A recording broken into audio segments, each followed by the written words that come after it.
J'aimerais dire à quelqu'un, j'aimerais que tu le notes, si tu notes, la destinée d'un homme est une question de chemin.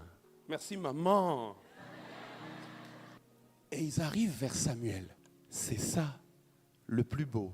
Et on va finir par là.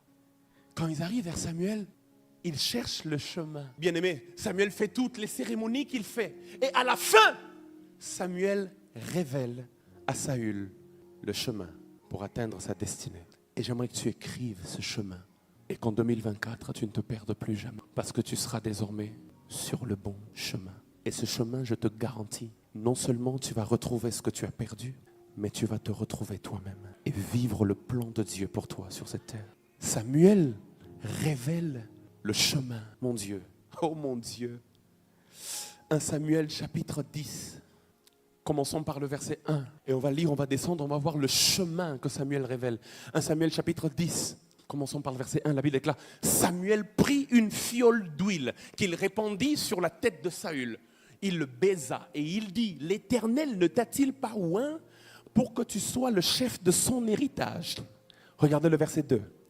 Il dit, au verset 2, regardez le chemin, il dit, aujourd'hui, dis avec moi, aujourd'hui, après m'avoir quitté, tu trouveras 2 hommes près du sépulcre de Rachel. Là, il indique le chemin. Donc, va vers le sépulcre de Rachel. Et là, tu trouveras 2 hommes sur la frontière de Benjamin à Tseltsak.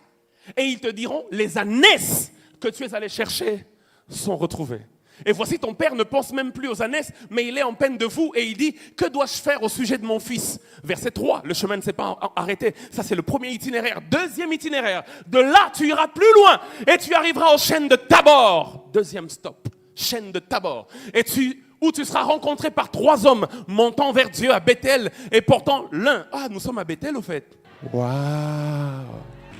Montant vers Dieu à Bethel et portant l'un 3 chevreaux, l'autre 3 gâteaux de pain et l'autre une outre de vin. Verset 4. Ils te demanderont comment tu te portes et ils te donneront 2 pains que tu recevras de leurs mains. Mais ce n'est pas fini, il y a un 3e stop. Après cela, le 3e stop, c'est que tu arriveras à Gibéa Elohim, où se trouve une garnison de Philistins. En entrant dans la ville, tu rencontreras une troupe de prophètes descendant du haut lieu, précédés du luth, du tambourin, de la flûte et de la harpe, et prophétisant eux-mêmes. Verset 6. L'Esprit de l'Éternel te saisira, tu prophétiseras avec eux, et tu seras changé en un autre homme. Verset 7. Lorsque ces signes auront eu pour toi leur accomplissement, fais ce que tu trouveras à faire, car Dieu est avec toi. Mon diacre, je peux conclure. Regardez le chemin qu'il lui montre. Et on va rapidement analyser ce chemin prophétiquement et on va prier. My God. Il dit, voici le chemin indiqué. Il dit, 1, va vers le sépulcre de Rachel. Note, sépulcre de Rachel.